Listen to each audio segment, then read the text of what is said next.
டேய் நான் தான் யார் பேரும் சொல்லன்னு சொல்லிட்டேனடா. ஏன்டா எல்லாரும் டீம்னா எல்லாரும் தானடா. எல்லாரும் தானடா.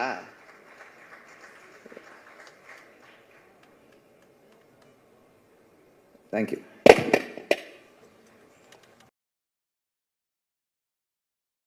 வணக்கம். நம்மளா இந்த மாதிரி ஸ்டேஜ் நன்றி சொல்கிறதுக்கான மேடை. ஏன்னா ஒரு ஒரு படம் எடுக்கிறதுக்கு நிறைய உழைப்பு தேவை. அந்த உழைப்பு வந்து ஒரு சிலருடைய விஷன் மேலே மற்ற எல்லாரும் பிளைண்டாக வைக்கிற ஃபெய்த்து. அது அந்த ஃபெய்த் தான், அந்த உழைப்பு தான் வந்து அந்த படத்தை கம்ப்ளீட் பண்ணோம்.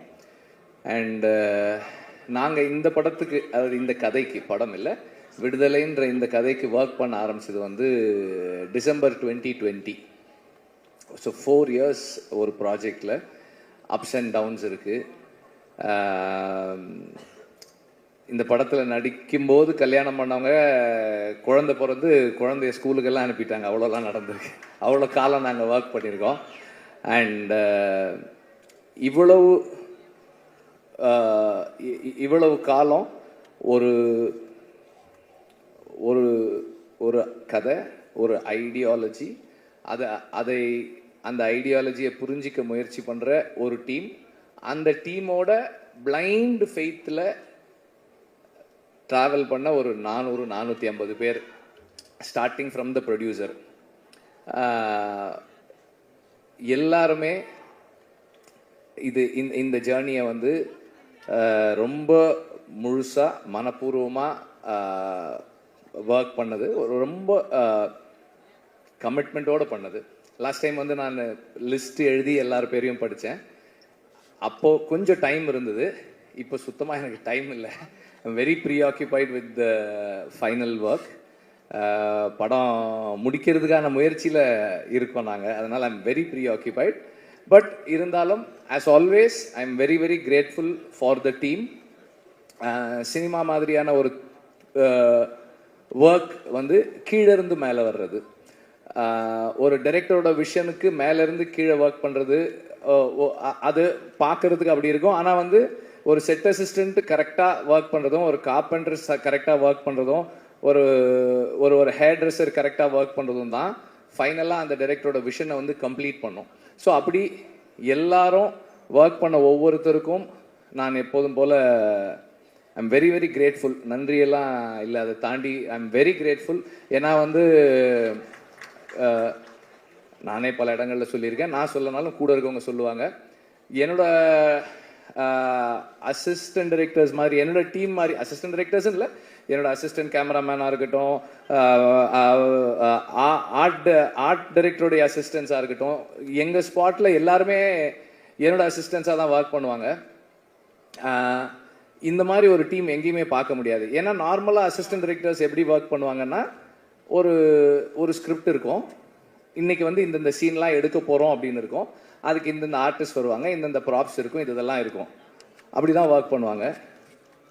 ஆனால் எங்கள் டீம் எப்படி ஒர்க் பண்ணோம்னா, ஓகே இன்றைக்கி இந்த ஆர்டிஸ்ட் வர சொல்கிறாரு, அப்போ இந்த சீன்லாம் இருக்கும், அப்படி இல்லைன்னா இந்த லொக்கேஷன் நம்ம போகிறோம், அப்போ அந்த சீன்லாம் இருக்குமோ, எந்தெந்த பீரியடெல்லாம் இருக்கும். இப்போ நான் திடீர்னு போயிட்டு அதுதான் அன்றைக்கே சொன்னேனே, அந்த பீரியட் 70s வரணும் இது, அப்படின்னா ரெடியாக இருக்குது. ஓ ரெடியாக இருக்கா, ஓகே அப்போ அது 60s, அதுவும் ரெடியாக இருக்குது. இந்த மாதிரி அவங்களே பாதி கோ கிரியேட்டர்ஸாக இருந்தால் மட்டும்தான் இப்படியெல்லாம் ஒர்க் பண்ண முடியும். அண்ட் இந்த மாதிரி இந்த கண்டிஷன்ஸில் ஒர்க் பண்ணுறவங்க தே தெம்செல்ஸ் ஆர் டைரக்டர்ஸ். அவங்க இப்போ நம்மளை அசிஸ்ட் பண்ணுறாங்களே தவிர அவங்களே வந்து எல்லா டெசிஷன்ஸும், மோஸ்ட் ஆஃப் த டெசிஷன்ஸ் எடுத்து தான் பண்ணுறாங்க. இந்த மாதிரி ஒரு டீம் இல்லைன்னா என்னால் வந்து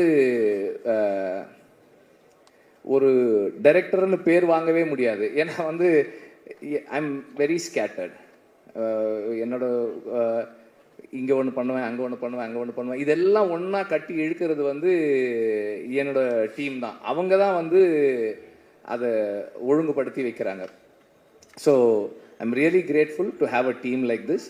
அண்ட் இதனுடைய எக்ஸ்டென்ஷனாக தான் எனக்கு வந்து வேல்ராஜும் ஜாக்சனும் ராமரும் இருக்காங்க. இவங்களும் வந்து இப்போ நான் ஜாக்சன் கிட்ட வந்து ஜாக்சன் எனக்கு அந்த ஒரு 2 ஸ்ட்ரீட் வேணும், அந்த இது வேணும், ஏதாவது பண்ணிடுங்க, அவ்வளோதான் நான் சொல்லுவேன். அவர் வந்து ப்ரொடியூசர்கிட்ட பட்ஜெட் கேட்கறதுலேருந்து டைம் எடுத்துக்கிறதுல எல்லாம் அவர் பண்ணிடுவார். ஷூட்டிங் ஒரு 2 நாளைக்கு முன்னாடி செட்டு முடிஞ்சிருச்சா அப்படின்னு கேட்பேன். வந்து ஒரு தடவை பாருங்கன்னு. சரி முடிஞ்ச உடனே சொல்லுங்கள், நான் வந்து பார்க்குறேன்னுவேன். நான் நார்மலாக ஒரு லொக்கேஷன் பார்க்குற மாதிரி தான் போவேனே தவிர, நார்மலாக ஒரு டைரக்டர் வந்து எனக்கு செட்டில் இதெல்லாம் வேணும் அப்படி போக மாட்டேன். ஒரு ஆக்சுவல் லொக்கேஷன் பார்த்துட்டு இந்த லொக்கேஷன் இப்படி இருக்குது, இதில் நான் எங்கெங்கே கேமரா வச்சுக்கிறேன். அவர் வரும்போதே சொல்லிடுவார், இங்கே வந்து போனால் இது மேலே கேமரா ஏற்றுவான், அது வந்து ஸ்ட்ராங்காக போட்டுக்கலாம், அதை வந்து அந்த கோடா வைக்கிறதுக்கு அடிச்சுக்குங்க அப்படின்றவார் அவர். So that's how it works. எல்லாருமே வந்து என்னுடைய ஸ்கேட்டர்ட் தாட் ப்ராசஸை அண்டர்ஸ்டாண்ட் பண்ணிக்கிட்டு எனக்குள்ளே இருந்து டீசெண்டான ஃபில்ம்ஸ் வர்றதுக்கு ஹெல்ப் பண்ணுறாங்க. So I am very grateful to have a team like this. இந்த டீமில் மை என்ன சொல்கிறது, என்னுடைய my greatest gratefulness is to have Raja sir in this team. ஏன்னா வந்து நார்மலாக வந்து மியூசிக் நான் ஜிவியோட ஒர்க் பண்ணியிருக்கேன், சந்தோஷோட ஒர்க் பண்ணியிருக்கேன். சந்தோஷ் ஒரு மாதிரி ஒர்க் பண்ணுவார், ஜிவி ஒரு மாதிரி ஒர்க் பண்ணுவார். ராஜா சார் வந்து சரி வெற்றிமாறன், நீங்கள் வந்து நாளை காலையில் 9 o'clock வந்துடுங்க. நான் 9:10 போனேன்னா இந்தாங்க இதை கேளுங்கன்னு 4 டியூன் ஆல்ரெடி பண்ணிட்டு இருப்பார். அந்த 10 minutes 4 டியூன் ரெடி பண்ணி வச்சிருப்பார் அவர். And he is very punctual, which is a little என்ன சொல்கிறது, எனக்கு அவ்வளோ கன்வீனியன்ட் கிடையாது, அது கொஞ்சம் இன்கன்வீனியன்ட்டாக இருக்கும் எனக்கு. ஆனால் இன்னைக்கு காலையில் 9 o'clock வரேன்னு 9:25 கால் பண்ணுறாரு. என்ன வெற்றிமாறன், என்ன இன்னும் வரல? சார் வந்துகிட்டே இருக்கேன் சார் அப்படின்னு அவசரமாக போனேன். ஸோ எனக்கு வந்து அந்த மியூசிக் சைடில் எனக்கு எதுவுமே கவலையே இல்லை.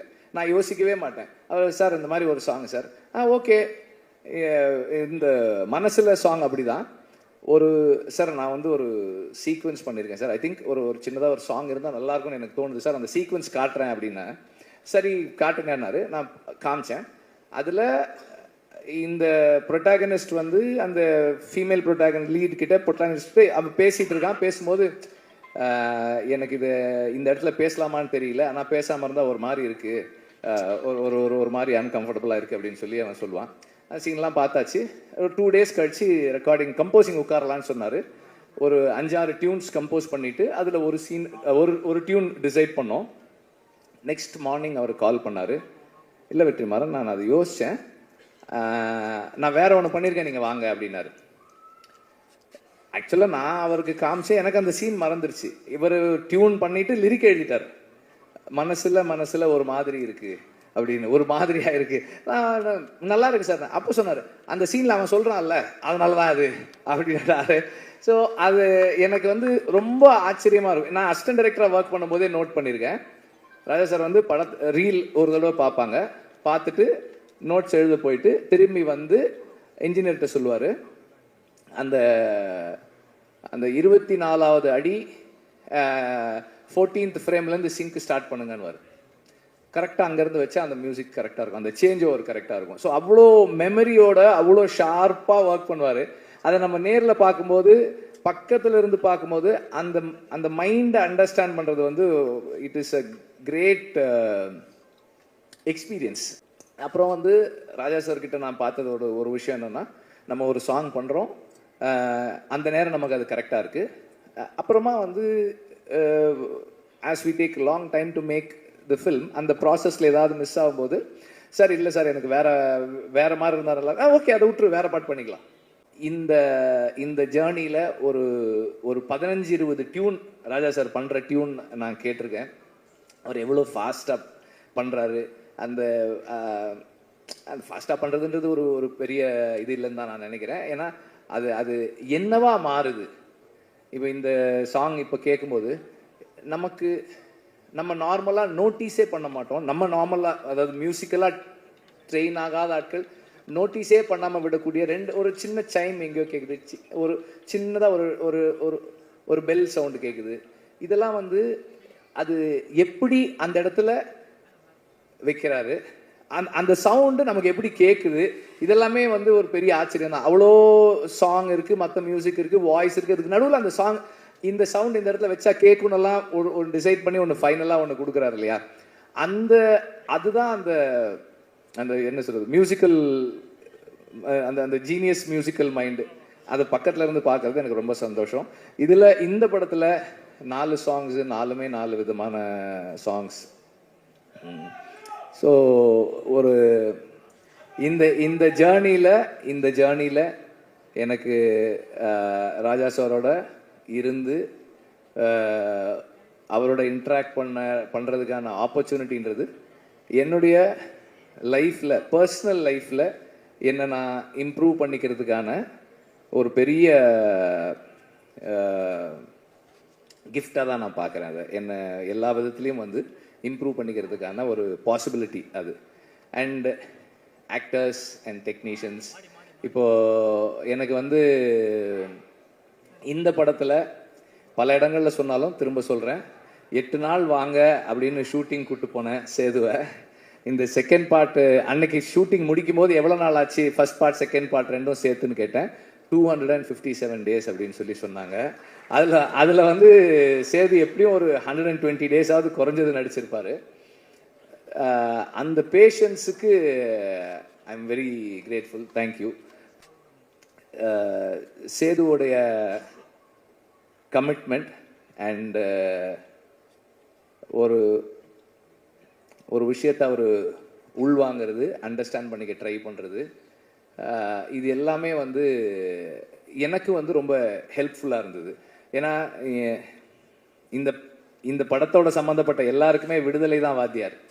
விடுதலை தான் எல்லாருக்குமே கற்றுக் கொடுத்துக்கிட்டு இருக்கு, இன்னும் கற்றுக் கொடுத்துக்கிட்டு இருக்கு, இன்னும் கற்றுக் கொடுக்க போகுது. ஸோ நான் இந்த படத்துக்காக நிறைய பேரோட பேசி படித்து தெரிஞ்சுக்கிட்டு அதை எல்லாரோடையும் ஷேர் பண்ணும்போது எவ்வளவு அவங்க அதை உள்வாங்கிறாங்கன்றதை பொறுத்து தான் என்னோட லேர்னிங் என்னவா இருக்குன்னு என்னால் தெரிஞ்சுக்க முடியுது. ஸோ அந்த மாதிரி தொடர்ந்து இந்த படம் எல்லாருக்கும் எனக்கு நிறைய கற்றுக் கொடுத்துக்கிட்டு இருக்கு. இன்னும் படம் ஃபைனல் ஸ்டேஜஸில் இருக்குது, முடிக்கிறதுக்காக ஒர்க் பண்ணிக்கிட்டு இருக்கோம். அது முடியும் போது இன்னும் நிறைய கற்றுக்கிட்டு இருந்திருப்போம்னு நான் நம்புகிறேன். அண்ட் இந்த மியூசிக் ஸ்டேஜ்ன்றதால எக்ஸ்ட்ராவாக ஒன்று என்ன சொல்ல விரும்புகிறேன்னா, நான் வந்து இந்த படத்தோட பேக்ரவுண்ட் ஸ்கோர் செஷன்ஸை பார்க்குறதுக்கு ரொம்ப எக்ஸைட்டடாக வெயிட் பண்ணிகிட்ருக்கேன். ராஜா சார் வந்து அதை எப்படி என்ன பண்ண போகிறாங்க அப்படின்னு பார்க்குறதுக்கு ரொம்ப ஆர்வமாக இருக்கேன். சீக்கிரம் வரேன் சார், ரீல் எடுத்துகிட்டு வரேன் சார், சீக்கிரம் வரேன். நம்பர் ஆஃப் டேஸ் கேட்கும் போதே வந்து தெரியும் எவ்வளோ சேலஞ்சிங்கானதுன்னு. 257 நாள் ஷூட்டிங்கு.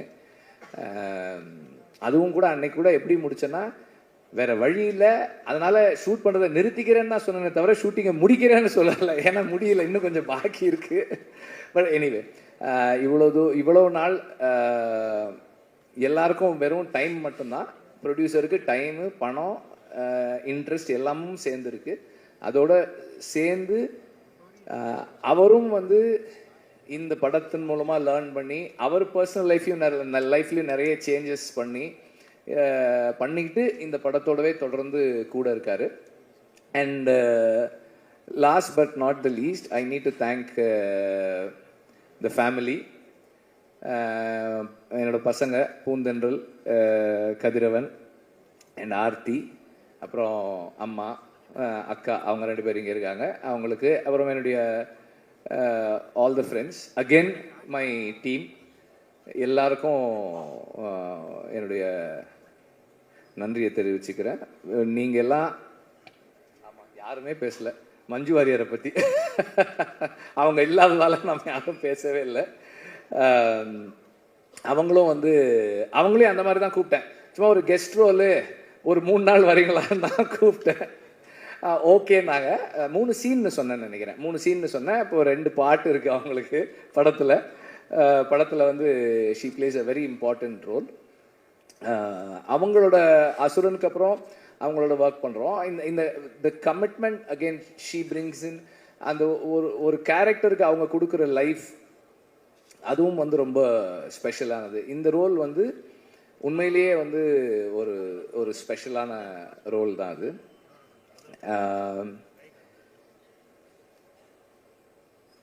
ஒரு படம் நல்லா வர்றதுக்கு அதெல்லாம் சொல்ல முடியாதுப்பா. என்னப்பா அது?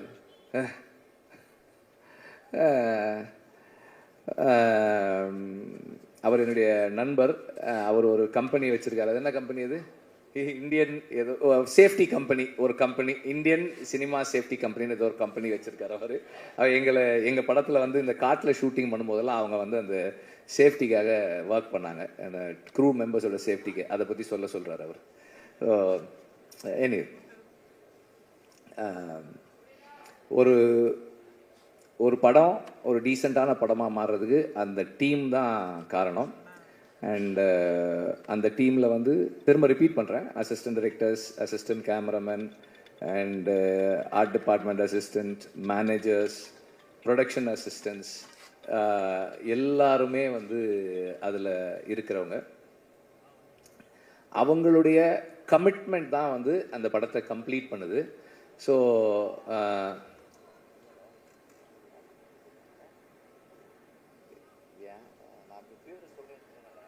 நான் தான் யார் பேரும் சொல்லன்னு சொல்லிட்டேனடா. ஏன்டா எல்லாரும் டீம்னா எல்லாரும் தானடா, எல்லாரும் தானடா.